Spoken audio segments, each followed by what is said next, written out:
Welcome to the Line Movement MMA Betting Show. I'm Daniel Levy from Best Fight Picks and Half the Battle, joined now by Dan Tom of the Protect Your Neck podcast and MMA Junkie. Today, we're going to be talking about UFC Fight Night, Pedro Munhoz versus Frankie Edgar, because the very exciting Pedro Munhoz is taking on the former champion, the future Hall of Famer, Frankie the Answer Edgar, in his third weight class in the UFC, and all the action's going down this Saturday night, Dan Tom. I'm excited, man. Frankie Edgar is a longtime fan favorite, and I dare say he holds a high place for guys like me and you, Dan. Of course, Pedro Munhoz is no joke. How can you not be a fan of watching him fight? I'm really excited for this main event. Absolutely. And before we get down to business, all our Canadian listeners, make sure y'all go to blitzbet.eu, place your bets there. Our American listeners, stay tuned. And just to let y'all know, every odd that we quote today is directly from blitzbet.eu. So make sure y'all check them out. And Dan Tom, I mean, when you talk about the future Hall of Famer, Frankie Edgar, I mean, I feel like we can spend the whole show just talking about him, because I feel like some of the newer fans need to be educated about why guys like us hold Frankie Edgar in such high regard. Because if you just started watching the sport last year, if you just started watching the sport even 5 years ago, you're not going to truly appreciate the greatness of a guy like Frankie Edgar. And you already missed his title reign. You know what I'm saying? Because let's just put it this way, Dan Tom.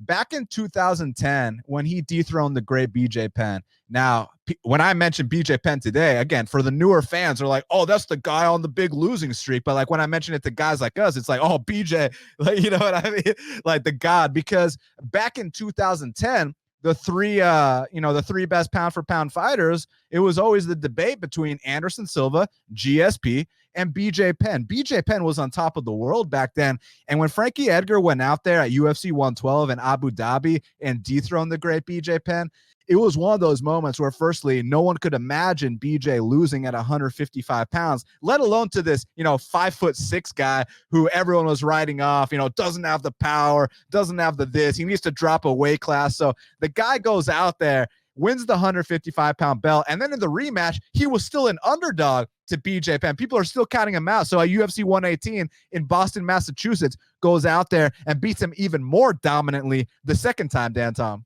That's right. And, even after that UFC 118 performance, Dan, there were people that were even maybe slightly more skeptical, albeit I had bias in both parties. That is not just BJ Penn, but a big lightweight at the time named Gray Maynard, who already beat Edgar.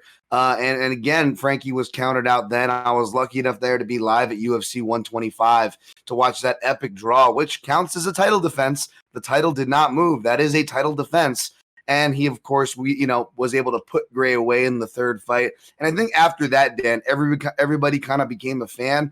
But rounding it back to the historical, preferences to now, I put Frankie Edgar in that top three as far as transition games. Guys who could transition from strikes to takedowns. At the heavier weight, you got Rashad Evans, who doesn't get enough credit. Go back and look at early Rashad. Of course, you have George St. Pierre dominating the conversation, and of course, the middle ends of the weight class spectrum. And in the lighter weight classes, of course, you had Frankie Edgar, who was changing levels, going from strikes to takedowns, whether he was taking down BJ Penn or knocking out Chad Mendes. Let's not forget about that. Absolutely not. And, when I saw his UFC debut against Tyson Griffin, I mean, first of all, they got fight of the night. But when I saw that fight, I said, look, one of these two guys is going to be a future world champion. I'm not sure which one, but I mean, the way they performed in that fight, still to this day, one of the best fights I've ever seen. And then it ended up being Frankie Edgar that became a future world champion. And what's interesting is that you look now, fast forward 10 years later, we're in 2020.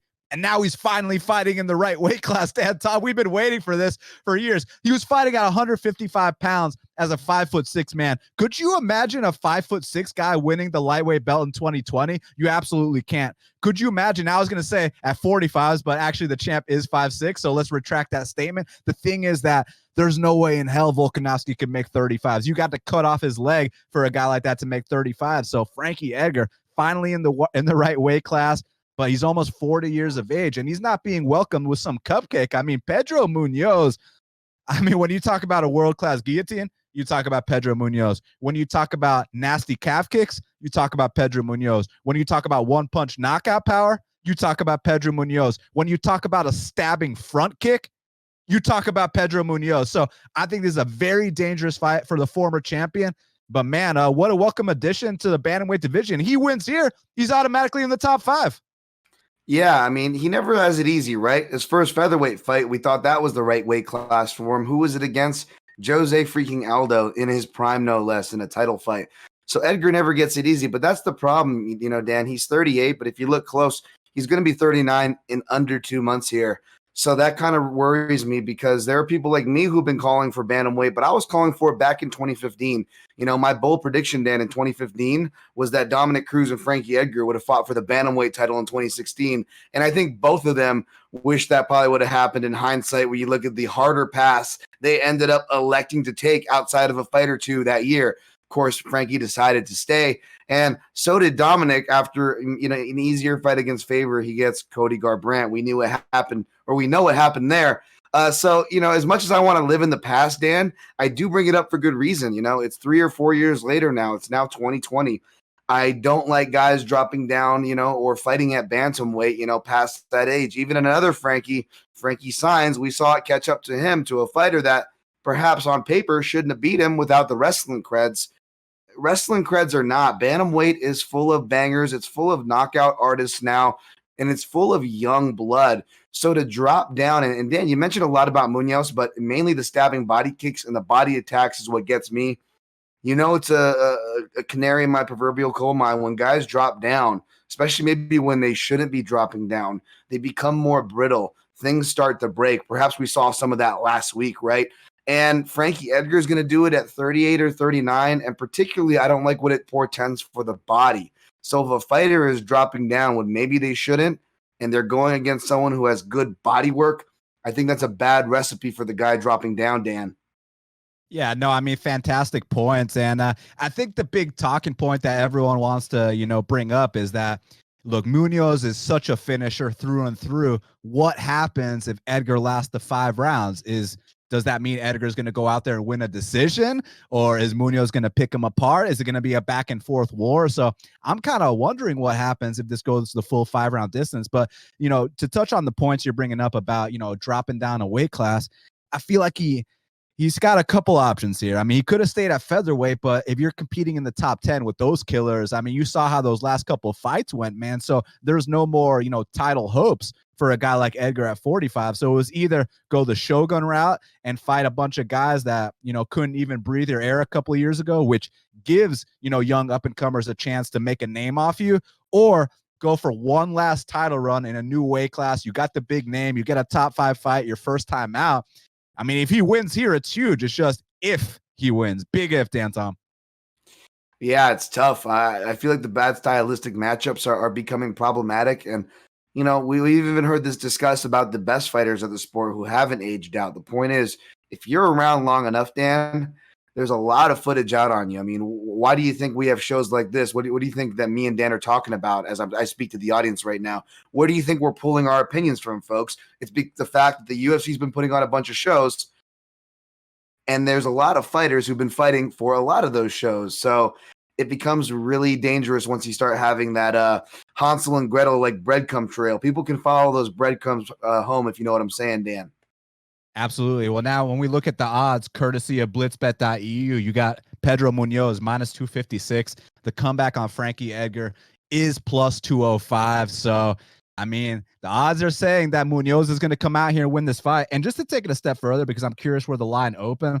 So, okay, it opened minus 225. So Vegas still feels like, hey, he's going to come out here and run away with this thing. That's what the public thinks. But, there has been a little bit of back and forth action.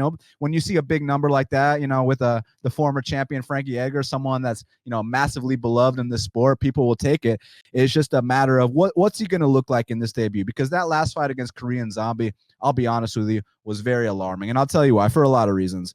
Now, firstly, that fight took place in Korea. So just fighting Korean Zombie in Korea is a thing of its own. But Frankie Edgar has always universally been known for being extremely durable. Back in his title fights, he'd get dropped against Gray Maynard, even got dropped with the upkick against Benson Henderson. And he comes back to either win those fights or be extremely competitive in them.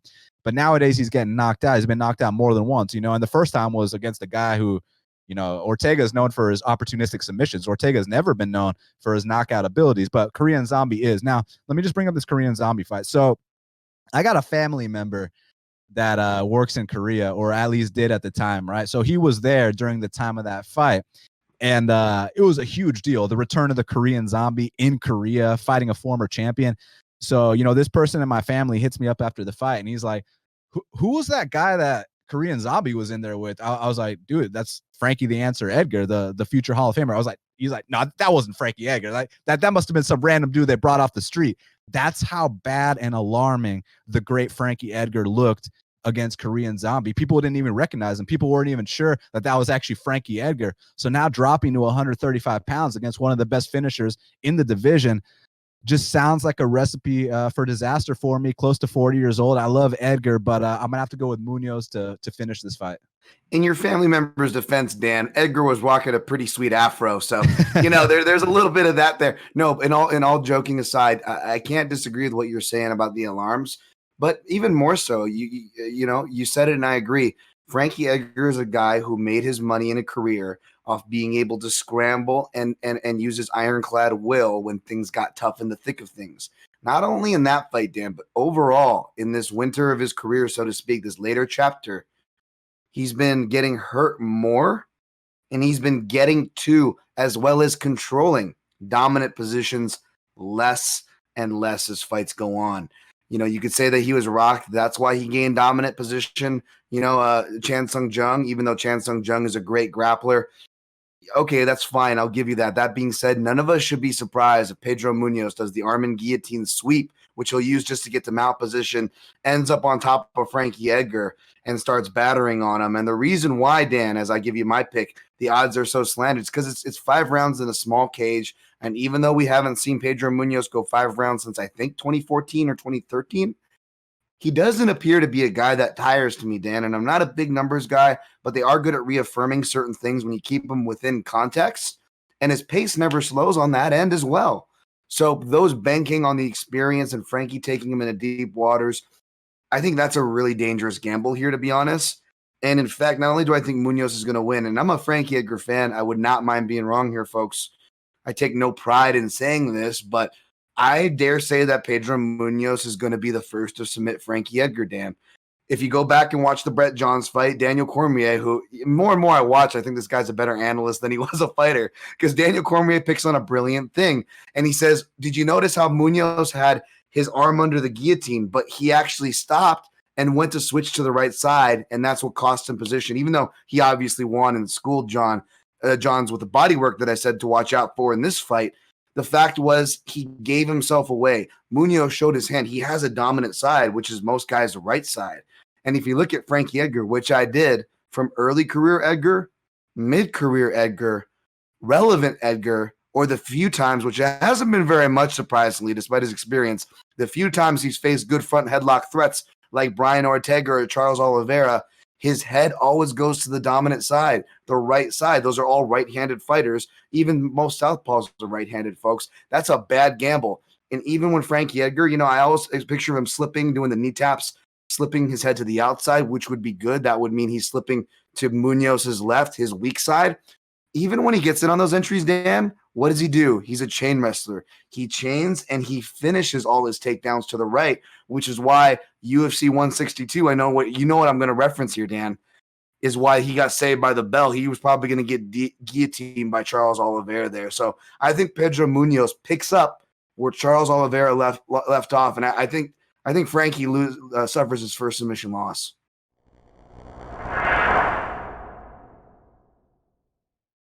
So in the co-main event of the evening, we got a light heavyweight clash between former title challenger Ovince St. Preux, OSP. He's taking on Alonzo Menafield. And this is interesting, man, because Alonzo Menafield's one of their prospects at 205 pounds. He's actually coming off a loss to Devin Clark. And oftentimes you'd think, hey, let's give him a couple other guys, ranked below him, let him crush some people, let him get some other knockouts, let him increase his confidence. But they're like, nah, why don't you fight perennial top 10 Ovince St. Preux? And it's interesting because OSP, his last fight was at heavyweight, and didn't he weigh 240 pounds or something? So my boy OSP has got to cut 35 pounds, but I hear he's in very good shape because he had another fight matched up against the Russian Gamzatov, but Gamzatov pulled out the fight. I don't know if it was an injury or a visa issue, but bottom line, Gamzatov is not fighting this Saturday. So they called up Alonzo Menafield. And interestingly enough, so, I heard this podcast, and shout out to my boy Adam Hunter with the MMA Roasted podcast, someone who's always had my back, always supported half the battle. So I like that guy a lot, and he's hilarious too. But on his podcast, he had Alonzo Menafield on there after the Devin Clark fight. And and Alonzo Menafield was basically like, before the Devin Clark fight, like my girlfriend was even calling me out that I was skipping runs and, not taking it as seriously, because the guy was under the impression that all he's got to do is touch these guys one time and they go night-night. You know what I mean? So I feel like that was a big learning lesson for the young Menafield to realize that, hey, at the top 15, at the top 20 in the UFC, it's going to take a lot more than one punch to put these guys out. And he also realized that, hey, you can't skip your runs, you can't skip your track meets, you can't skip your conditioning workouts. And I feel like if you look at the pictures, he's definitely slimmed down. So I expect a better Alonzo Menafield for sure. It's just that the experience gap is absolutely massive. So it's like, can he cover that in this short amount of time? Is he ready to compete with a guy like OSP or not, is my question. I mean, I think the public is answering their opinion. Maybe they're not answering the question. Of course, only the fighters in the cage can answer that question, right?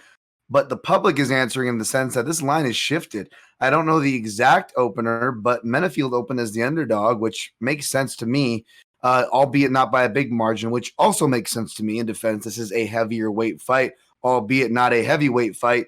But the line is shifted, and now I'm seeing OSP in the neighborhood of, plus 110, plus 115, depending on where you're looking. And man, I don't know if I agree with that. Now, maybe it's because I just got burned from back in two Southpaw underdog vets last week, but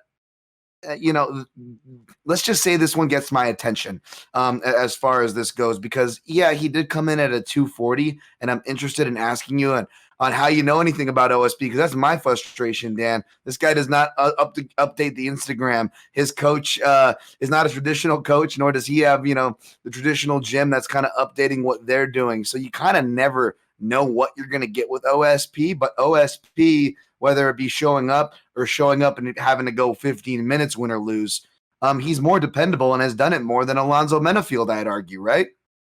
Yeah, I mean, that's not really a debate. That's a fact, Dan Tom. You're 100% correct. But as far as like what I saw, I saw an interview that came out like today or yesterday with Ovince and with Alonzo, and Ovince looked in very good shape. He's thin, and he said he's been working his ass off to a point where he didn't want to pull out when his original opponent, wasn't able to make the walk. He was like, dude, get me someone to fight. I've been busting my ass. I want to show up, put on a show for the fans.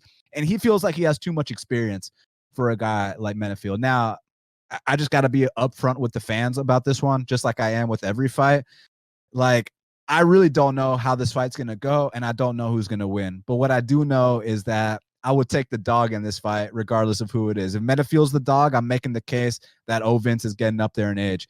Ovince is the dog, I'm making the case for the experience here. So at the current line, I would take the dog in a spot like this, man. I mean, this is a guy that went 5 rounds with John Jones. This is a guy who has been fighting top 15 guys his entire career. And Menafield, while I think he's got a lot of potential, and I think one day he will be in the top 10, I mean, he's someone that I looked out for as, one of my light heavyweight prospects. So I like Alonzo Menafield. It's just that I wanted him to kind of take a step back after that Devin Clark fight. Like, you were supposed to pass that Devin Clark test. Now I get it. He's going to train harder this time. He's going to show up better. And he might even go out there and knock out Ovince St. Preux in the first round. And I got to say this, his takedown defense is damn good. I believe he stuffed like 9 out of 10 against Devin Clark. So that's very, very impressive. But here against Ovince, it kind of only takes one takedown and the fight might be over shortly after. And even if you're not attacking guillotine and, he passes guard, gets the Von Flue, he puts your arm in position to Von Flue you. This guy will set you up. You don't even have to go for the guillotine. He'll set up that Von Flue. So I'm thinking OSP probably gets it done. But again, if I get dog odds on Menafield, I'll start thinking another way. Yeah, especially Menafield, he's got those muscly shoulders and traps, and those guys go out faster from any kind of head and arm choke. So yeah, it wouldn't take much for OSP to get going there. Full disclosure, I still got to watch Menafield's last fight with Clark. Obviously, I watched it live. I remember what happened, but I say I still got to watch it, Dan, because also full disclosure, I just got done running through the tape of Ovince St. Preux before we started the show. And even though I picked him to lose against Rothwell, like most of these light heavyweights are coming up short, as I expect going up to heavyweight. That being said, I don't know about you, Dan, but it was closer than at least I remembered. OSP had a lot of moments in that fight, and he's not going to have as big as veteran or as a guy with consistent cardio. Say what you will about Ben Rothwell, but as Ben Rothwell, it's a completely different threat. It's a completely different fight. And even in that fight, which is bad for OSP, we saw how well he was even able to do at heavyweight. And also, when I watched his post-fight interview after defeating Mikhail Oleksiejczuk in a fight that I think could look similar if he does win, he's going to have to weather that early storm. He said something, Dan, which is why I honed in on the shape, and I think why you're honing in on the shape OSP's in, because OSP said he can take shots if he's in good shape, taking nothing away from his opponent. We've seen him get rocked. Hell, I'm even someone who says who counts that Reyes fight as a knockout loss, if you know what I'm saying. That being said, if you go from all the way back from his Virgil Zwicker fight to his fight against Jimmy Manawan, where he had to travel to England, he had noted bad weight cuts. He did look, even for a big light heavyweight, even bigger than he normally does. There were some truth to that. And I think OSP, I don't think he's the type to lie. You can never trust these fighters, obviously. But I don't think he's the type of guy to lie about this type of thing. That, a good weight cut's going to give him a lot of confidence and actual durability. So it all comes down to the weight cut. I'm not going to pretend to know the outcome either. But let's just say I'm leaning toward the dog here. Yeah, and man, what's so interesting to me is that, is it first round or bust for Menefield? Because the last time he went past the first round, obviously he didn't win. But the thing is, like, can you count on, a young fighter? I believe he's only had, 10, 11 pro fights. I feel like he's going to be making leaps every single time. He's young. He's hungry. He still has that aspiration of one day fighting for a belt, whereas Ovince has been there, done that. Ovince has he had like 20 UFC fights by now? You know what I mean? Dan Tama, Ovince St. Preux, he's been doing his thing. It's just, do you put more stock into the experience of Ovince? Do you favor the potential of Alonzo Menefield? So there's a lot of ways to look at it, but first glance, my gut is saying that the line should be flipped. So for that reason, I'll go with the dog, Ovince.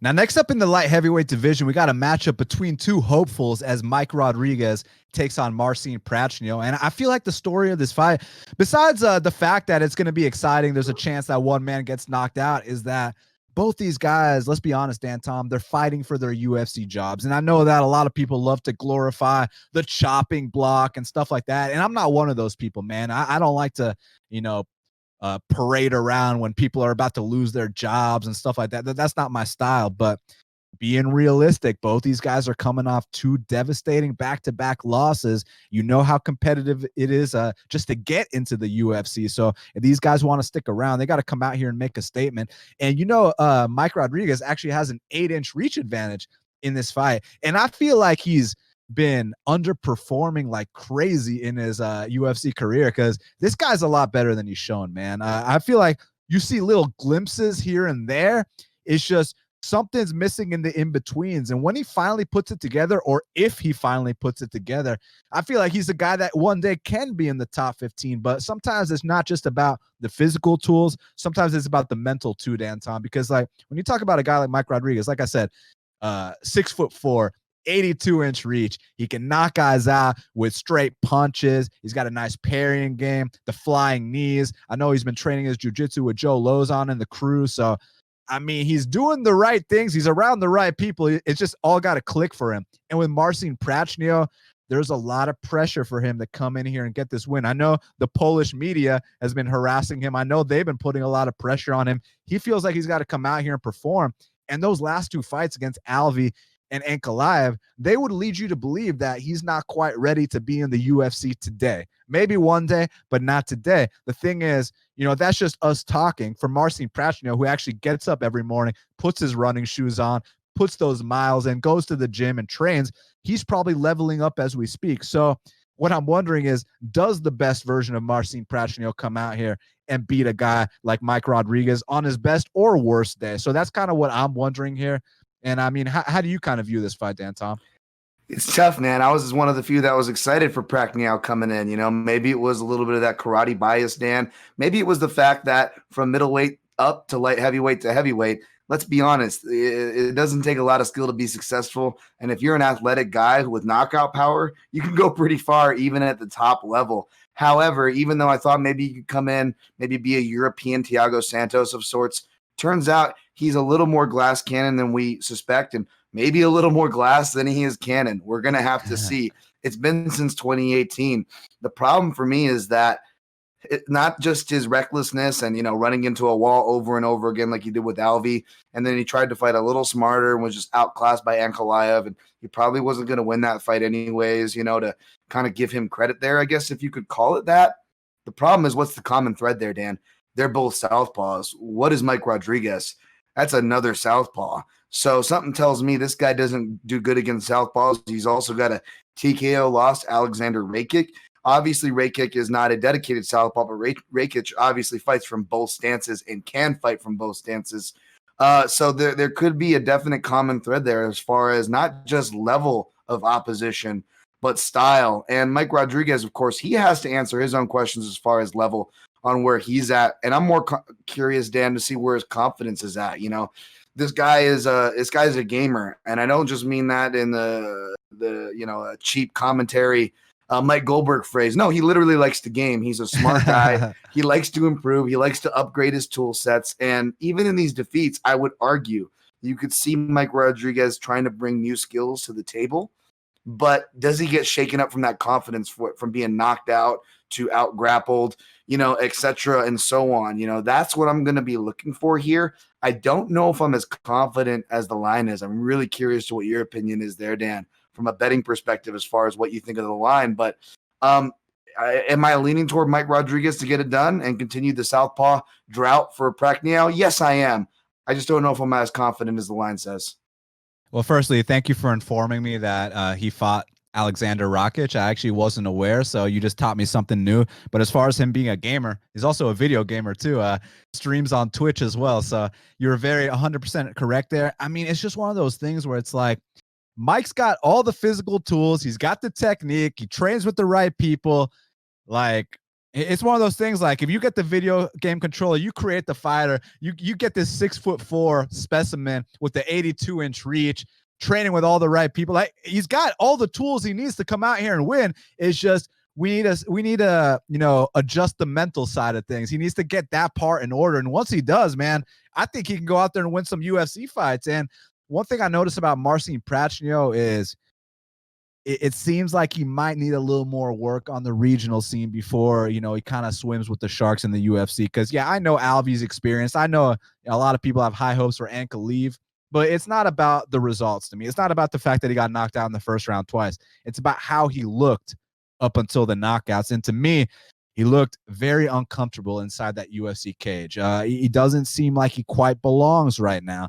And could he belong Saturday night? I mean, could he level up to the point where he comes out here, gets this upset? Very, very doable, especially if he makes this a tough, dirty fight where Mike has to think a lot and Mike has to get up off his back and do the whole bit. But in terms of, who's got the more potential, who's the better athlete, who's the better fighter, 100% it's Mike Rodriguez. It's just we need to be sure the mental things are in order for Mike Rodriguez. Now, I heard an interview with him, and with him, he's a guy I need to hear his interviews. And I'll tell you why, Dan Tom, because in that fight against Devin Clark, it's like every single time they were standing, he would bust Devin Clark up. But as soon as he got taken down that first time, all of a sudden he's huffing and puffing, can't produce the same offense. So before the Milstead fight, he said, hey, before this fight, I now I started taking my strength and conditioning seriously. So I was like, okay, he's taking his strength and conditioning seriously. I'm going to bet Mike Rodriguez against Milstead. Goes out there, lays him out in the first round. Now, the next two fights, I didn't bet him. I didn't like the lines. They were too inflated. But now I just heard an interview with him going into this fight. He said those last two fights he lost, he had issues outside the cage. And he even admitted, he said, I'm the kind of guy that everything has to be perfect in my life for me to perform inside the octagon. And I'm really glad he admitted that. I'm glad that it's not just me saying it, that, everything has to be going perfect for him to win. I'm glad he said it. Now, he said this time around, he cut out all the distractions. Now, whether that's true or not remains to be seen. But, that's what he said. It's coming from his mouth. So I'm going to take his word for it because I think he's so much better than Marcin Prachnio. And as long as, Mike Rodriguez doesn't pull a stunt here, I think he comes out here and probably knocks Marcin Prachnio out. Yeah, I wouldn't be surprised to see that at all. And I like that he admitted that too, because there are fighters like that. That's a profile. I had a coach tell me, Dan, that some fighters need everything, to go right. And he said this about, Vitor. Vitor was one of those fighters who needs a lot of confidence, which is why I always said Vitor juiced. It wasn't for the muscles that we all tease him for. It was actually for his mental confidence. Vitor always had the skills, even when he was deflated Vitor. Old Vitor, he still had crazy athletic skills. Some fighters just need everything mentally to be in a certain place, whereas other fighters, they almost do better with chaos. I heard someone, this might not be the best example, but Levy, that JoJo Calderwood doesn't do great when she's in a relationship because she's comfortable. And you know what? I'm not a fighter. I'm not JoJo. I'm not a female, Dan. But I totally can get that. When you're comfortable, you can let your guard down. Things start slipping. So everybody's different. And that's something to keep in mind when you're looking to bet on fighters, but especially in this pandemic era where things aren't going accordingly. That being said, I will take Mike Rodriguez to get things done inside the distance. Man, I just want to see him come out here and live up to his potential. That's all I ask. Because like I said, the physical tools are there. The skills, the technique, it's all there, man. Just has to get it going between the ears. He does that. I think he comes out here and not just wins, but wins impressively.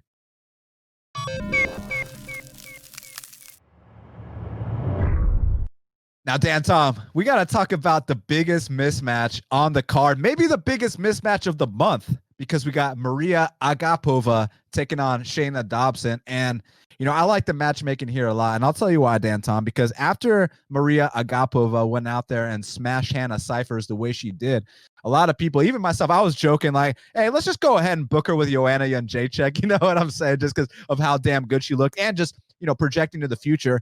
The way she dismantled Hannah Cyphers that's the sign of a future top 15 person. And let me explain what I mean by that. So, someone could be like, oh, it was just Hannah Cyphers. Yeah, I get that. Let me explain, please, because the fight with Mackenzie Dern and Hannah Cyphers, you remember that a couple weeks prior to the Agapova fight? Wasn't Hannah Cyphers tagging up Mackenzie Dern right before, she got to the mat and hit that knee bar? So, after that performance, I'm not saying, future top 15 fighter Mackenzie Dern. I'm just saying her jiu-jitsu bailed her out, which, hey, you're allowed to win a fight by any means necessary. I ain't shitting on that. Jiu-jitsu saves lives. We know that. But in this case with Agapova, when you talk about a pillar to post ass whooping, when you talk about a destruction, when you talk about a domination, when you talk about showing a well-rounded skill set in a one-round fight, you talk about that Maria Agapova versus Hannah Cyphers fight, and now she's taking the right step up in competition, or not the right step up. I mean, the logical next step is what I mean to say, Dan Tom.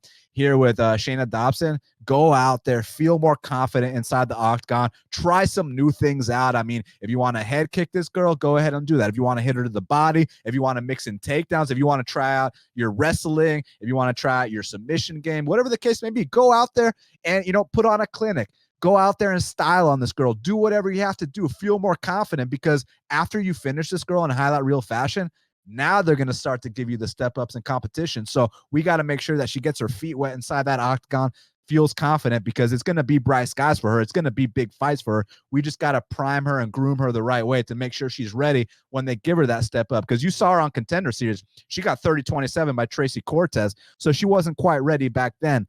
But now she's building herself back up, taking the right fights. Because as you know, Dan Tom, these fighters, they think they know everything. They only want to fight the toughest people. They want to rush to the title shot without, taking the right steps. You know how fighters are. So that's why they got to have the right people in their corner. They got to have the right people behind them. I was talking to this one kid who just went pro, and I was telling him, hey, let me know what fights they offer you before you accept them. Because in his mind, he's like, I want the toughest fights right away. I was like, dude, no, if you want to make it to the UFC, you take the right fights. Because I've already seen the tale of everybody, I only want to fight the toughest guys. And yeah, well, that's why your record's almost 500. That's why you're probably not going to get a call.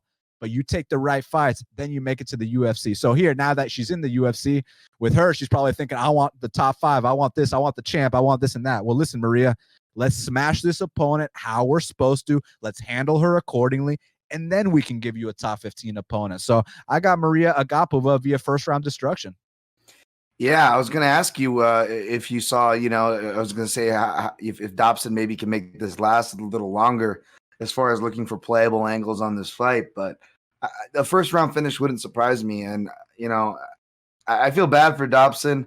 And I'll be honest, Dan, I don't disagree with anything you said, but I hate these fights when I see them, these blown up lines. Because even though I don't disagree, it's just like part of me, like you said, I was at that fight live covering it. Like, how long ago did this girl get beat by Tracy Cortez 30-27? And then to see, that kind of a number in an MMA fight, out of principle. But again, as somebody, believe me, I've gotten burned out of principle the last 2 weeks. You got to be careful to go things out of principle. So people that are even saying on dog or pass on the most obvious lines, I still can't even agree with that either, because I think Agapova washes here. If not in the first round, within 1.5, under 1.5. I don't know where the over under is set, if they're doing it at 1.5 or 2.5, but I do see it being under for, of course, Agapova. Let me say this real quick. Not that I'm trying to argue with you or any shit like that. Like when you say that you don't like this fight, this is how I view it. Because I know what you're saying. You don't like the fact that she's gonna come out here and get destroyed. I get that. But let's put it in perspective real quick. It's either this fight or you don't fight in the UFC, period, because you do not belong in the UFC. You have a losing record. You should have got cut after your last fight. Exactly. You should have got cut after the fight prior to your last fight. So I'm actually happy for Dobson. You get to make one more UFC paycheck before you go back to the regionals. So, and I know I'm talking like a dick saying stuff like that, but the reality is the truth hurts. And I'm just being honest here. I'm being realistic. She shouldn't even be in the UFC anymore. So the fact that she's actually getting another UFC paycheck, the Reebok, the whole ordeal, the whole bit, I'm happy for her, actually. So enjoy this. Hopefully you can build your record back up on the regional scene and maybe one day compete in the UFC again. Yeah, I ain't hating on Dobson, or even what you said about, the fact of appropriate matchmaking. I think those are all fine, fair points to argue. No problem there. I just hate the out of principle the line, because what the line does, even if it's justified in this spot, Dan, we know it, and thankfully, you're better at it than me. But thankfully, we also try to capitalize on these momentums that these big lines create. But just because, I guess what I'm trying to say is that just because Agapova is a minus 700 what she opened, and you can justify it to getting blown up to whatever she is now, minus 1200. And it's such a small thing to complain about. I just hate how that hype carries over on the fighter, because I think that's both unfair to the fighter themselves, to where the level they're actually at. And it's going to, and again, hey, that's where guys like me and you hopefully can capitalize, but it misleads so many casual and casual bettors down the wrong path in future fights when you see these ridiculous lines. I think people take them too literal, I guess is what I'm trying to say. Obviously you don't, Dan, and I don't, but it's just one of those things where you see them and you kind of hope people are kind of reality checking themselves. No, I agree with you, man. I mean, I wish she was minus 200 so I could go out there and max bet her. I wish she was minus 150 so I could, put my whole bankroll on it. But yeah, she's minus 700. She's minus 1250. It's okay to go ahead and pass. You're allowed to sit back and enjoy a fight. Maybe put her in your DraftKings lineup, whatever the case may be. There's no obligation to bet every fight. But currently, looking at the blitz bet odds, we're looking at minus 1250. And the comeback on Shayna Dobson's plus 790. So you guys already know the deal. It'll be a massive upset. One of the biggest upsets of the year if Shayna Dobson wins this fight Saturday night.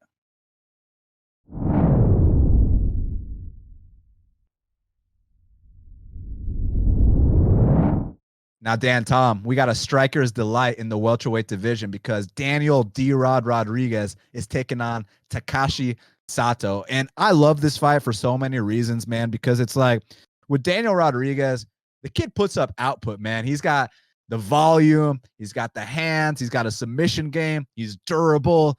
I like what I've seen from Daniel Rodriguez. And with this kid Takashi Sato, I like him a lot too, because he's got a very different style than Daniel Rodriguez. Daniel's got, I know he's kind of considered to be a brawler, but I think people are kind of like stereotyping him because he's got neck tattoos and a shaved head. Like, I actually don't think he's much of a bar brawler type guy. I think he's actually, he pumps his jab. He's got a very nice volume style, throws a lot of off-speed stuff, can mix in takedowns when he needs to. And most importantly, Dan Tom, He knows what he needs to do to get the job done. And that's something I really appreciate about Daniel Rodriguez. And with Tekashi, what I like about him is, it's the opposite style in terms of like, he's not going out there throwing big volume. He's more of a counter guy, but like he's a sniper, man. When he snipes guys with that straight left, they usually hit the deck. And he's extremely hard to take down too. Actually, a lot of people don't know. Bilal Muhammad told me this. Shout out to Bilal Muhammad, that Tekashi's actually got a judo black belt. So that's why he's so damn hard to take down. Like his hips are unlike anything you've ever seen before. I mean, I know you saw it took Bilal forever to finally get him down. And he even took Bilal down once himself. So Tekashi's very underrated in that clinch. It's just one of those situations where I feel like Rodriguez is the more durable guy. I feel like he's got the more output. If it goes the distance, he'll be the guy landing more. You just got to watch out for the big counter of Tekashi, because Tekashi, like I said, he can snipe, man, with that straight. So you just got to be worried of that. And I think if Daniel doesn't go down, I think he most likely outworks Tekashi Sato in the spot, actually. Yeah, I don't hate that. I don't know if he gets the finish either. So unless he lands a perfect shot and walks him into the 2, like against Tim Means, which, again, I think Tim Means' chin is kind of getting toward that territory. So keep that in mind. That it could be a likely going to decision. I don't know what angle I like here. But I am leaning to Daniel Rodriguez. I still got to go back and watch their last fights. I can't remember if Jason Witt was a southpaw, and I'm pretty sure Gabe Green wasn't, although he was able to switch stances from what I recall. I still have to admittedly go back and watch those fights. But in the southpaw versus southpaw matchup, Means has a they both have a victory over there in the UFC. Rodriguez, obviously, that sweet victory over Means. And Sato over Ben Saunders. But again, Ben Saunders is another guy for his chin.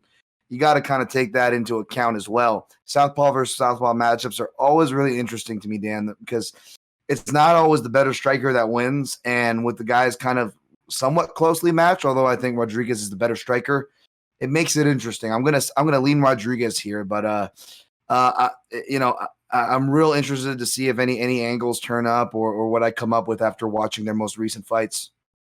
Did you see that moth fly on camera? It's like, I need the chopsticks to be able to, you know what I'm saying? Nice. But back to this fight, in all seriousness, I feel like, Daniel Rodriguez has more potential to be in the top 15. And the reason why, obviously, like I mentioned, the volume, but I think a big story of this fight is the durability. One thing that I've kind of questioned with Tekashi Sato is, I know the guy can give it. I know the guy's got great takedown defense. And I know he's a very talented martial artist and he's got size for the weight class. I really like Tekashi Sato a lot, but I'm not sure if he can take it as well as he can give it. So that's kind of my issue with Tekashi Sato. But again, I think he's a UFC caliber guy. And I feel like, when people make their UFC debut, if you're not quite ready to compete in the big show and they put you in there with Tekashi Sato, he's going to sleep you just like he did to Jason Witt. You know what I mean? Just like he did to Ben Saunders. So Tekashi's going to definitely come out here and win some UFC fights. And look, if Daniel Rodriguez thinks this is some kind of joke, if Daniel Rodriguez is like, hey, I'm 2-0 in the UFC, baby, I don't even need to train for this guy, then Tekashi's going to come out here and sleep him. But Daniel doesn't really strike me as that kind of guy. I think he takes it seriously. I think he's going to show up, and I think Saturday night he's getting the dub. Yeah, man, although D-Rod sounds like a sexual name, so I'll just kind of leave it there. The guy's been to prison, so I ain't messing around with that. And you're right. Sato is a talent. We're not discounting him here, folks. And Dan also is right. I looked on the profile here, not just a judo black belt, but a second degree judo black belt. So I expect this to be a boxing war with the volume. Yeah, probably leaning toward Rodriguez there. And speaking of the names, we got D-Rod and M-Rod on this card. So we'll see how the Rodriguez boys do Saturday night.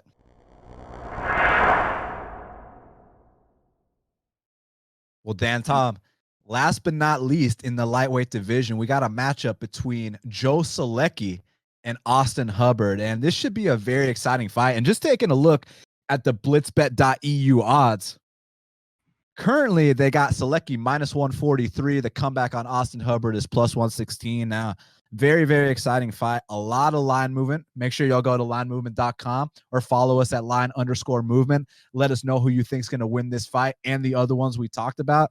So, man, I saw Salecki as an underdog. I saw him as a favorite. Now he's currently a favorite. And it's interesting because they were supposed to fight once. And I know you remember the Max Roshkoff situation. We'll get into that in a sec. But when they were initially supposed to fight, it was a solid minus 170 for Salecki. After Austin Hubbard destroyed Max Roshkoff, then when they got rebooked, then Austin was a favorite for a little bit. But now all the actions come back in on Salecki. He's back to that favorite status, and it's going to be an interesting lightweight clash, because one thing you can say about this kid, Austin Hubbard, he's tough as hell. He's got fantastic cardio, and he's durable, and he's going to hang in there for the duration of the fight. That's one thing you can give him. So Hubbard, yeah, he's a very tough guy, trains in Denver, so he's up there in that elevation. I mean, the Mile High City, you already know the deal. He's coming in there with some serious conditioning, and he trains with a very serious crew. I mean, Corey Sandhagen, I believe Curtis Blades is up there too, Neil Magny. So, shout out to our producer Jordan from the Rocky Mountains too. You know what I mean? But on the other side, you got Joe Salecki, who is a serious jiu-jitsu black belt. And when I say serious jiu-jitsu black belt, I'm not exaggerating.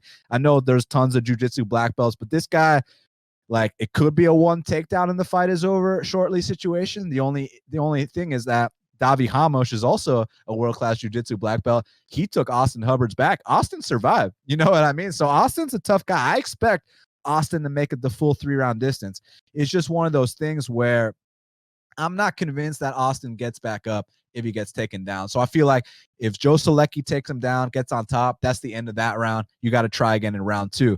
But the negatives on the Joe Salecki side is the striking. He is not confident in his striking defense whatsoever. I mean, this is the guy that, in the pocket, he's closing his eyes, he's flailing all over the place. So he needs this fight to be on the mat ASAP. He has been knocked out unconscious before. Now, granted, Nicholas Mata, who knocked him out, hits like an absolute truck, and you're probably going to see him in the UFC one day soon. And shout out to my good friend Robert Hale, who actually knocked out Nicholas Mata in the first round. You'll see him in the UFC soon too. But back to this fight. Look, it's the jiu-jitsu of Salecki versus the cardio and the toughness and durability of Austin Hubbard. So which way you lean? Man, this is one of those, maybe it's because the line moved, because when I went to look at it, I'm like, this looks like a fight that Hubbard opened as the favorite and it got flipped from what I was reading. But no, Hubbard opened as the dog, which kind of surprises me, Dan, if that kind of gives away where I'm leaning in this fight. I'm done counting out Hubbard, man. I thought Hamosh was going to sub him, and Hamosh won. We've seen him go against that ADCC level, top of the food chain Brazilian grappler. We saw him, say what you will about Max Roshkoff, but Max Roshkoff, wrestler, new age submission grappler, right? So we then kind of that new school look. We saw him get past that test. And even though I was really impressed with Salecki, who showed me a really sweet setup that I remember, now I'm going to go try it. To one of my favorite Armin guillotine chokes. He does it from the back. Like you said, Dan, this isn't a normal black belt. Salecki's been grappling since he was 5 years old. As I wrote him up in my grading the winners, he is the second coming of Kenny Florian, both in looks and jiu-jitsu. I like Salecki, but perhaps, Dan, it's the fact that, and again, I just got burned backing some veterans, so I fully understand the bits of hypocrisy in this. However, I still will venture to say, Dan, that experience has been winning out more often than not, and not so much pandemic era fights, but these pandemic era fights that force these contender series guys to take big steps up. Now they got the public hype behind them, and a lot of times we talked about earlier with the Agapova lines and whatnot. There is some kind of unwritten juice behind these fighters. Perhaps that's why Salecki's favorite. Maybe just he's favorite because he's going to go out there and win, Dan, and he's going to make my skepticism look really stupid here.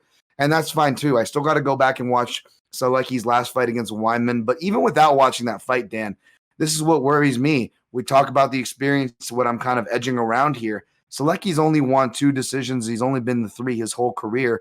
And you look at those 2 decisions. One I just mentioned was against an aged Matt Weinman, who, I don't think Hubbard's going to be rolling for leg locks and going for low percentage 2010 grappling moves. Hubbard already has proven he's got the get up game. He's been learning from Curtis Blades, and he's got the elevation cardio to kind of back him up, to back him up there. And 2, you look at the second decision win against a guy named Jacob Bond, which wasn't too far off in Joe Salecki's career, but that guy, Dan, was 7-7 when they fought.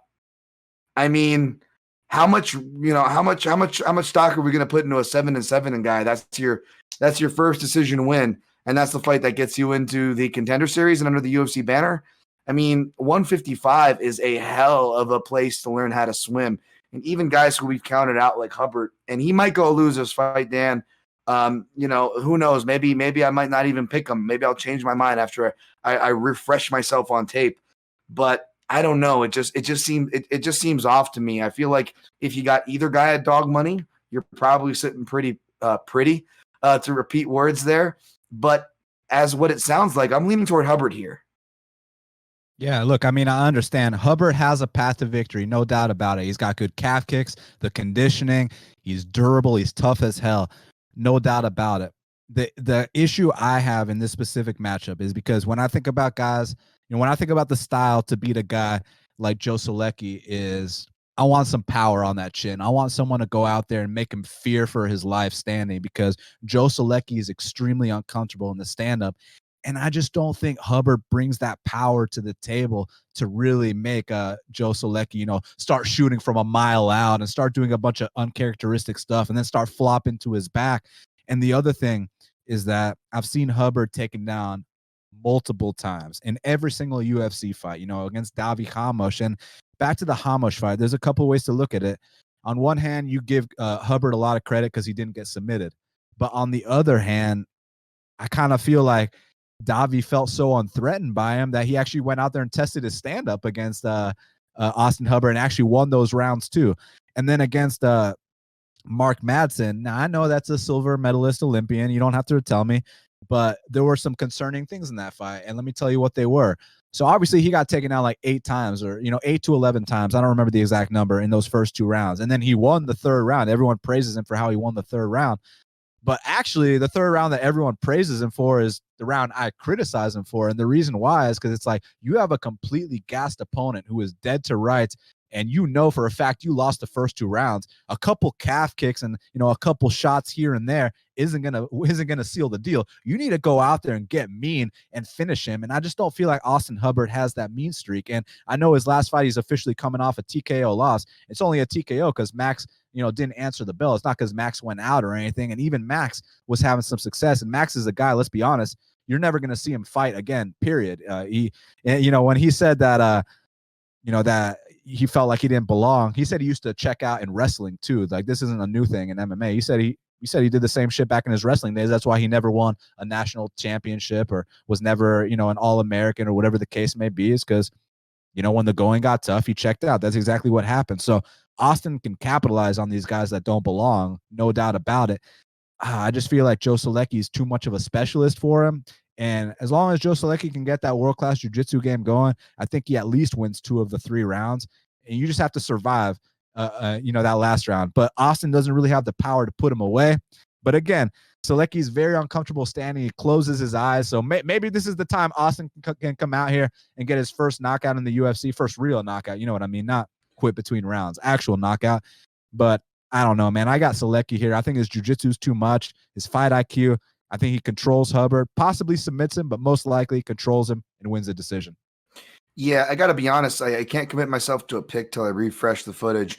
But you bring up some great points there. And even though I will say that my initial lean is Hubbard, like even if I end up picking Hubbard for the folks listening, this would be a dangerous fight to bet either way, because let's say I pick Hubbard and let's say that he can't submit. Let's say that sample size holds up in his history as far as Salecki can't submit Hubbard, right?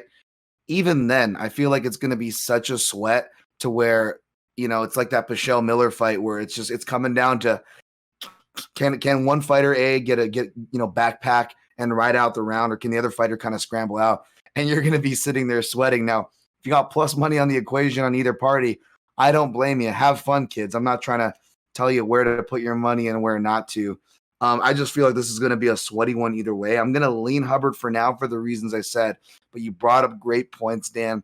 I'm going to go back and watch their most recent fights to get a better beat on where I think Salecki's at. But, again, just like the Max Rashkov thing, I don't disagree with what you said, but on the flip side, again, it highlights the danger of hype because Rashkov had it too. And, Salecki perhaps deserves it more. Sure. But this still feels like a dangerous fight to me. Completely understood, and I can't wait to see what happens. Well, everybody watching at home, we truly appreciate your support. Thank you guys so much. Make sure you'll go to linemovement.com, follow us at line_movement, leave your comments down below. Want to give a huge shout out to our producer, Jordan, everybody behind the scenes, Nick, Brian, James, Dan, Joe. Thank you all so very much. Make sure all our Canadian listeners go to blitzbet.eu. American listeners, stay tuned. We truly appreciate it. Thank you guys very much for your support. Make sure you tune into the fight Saturday night, and we'll speak very soon.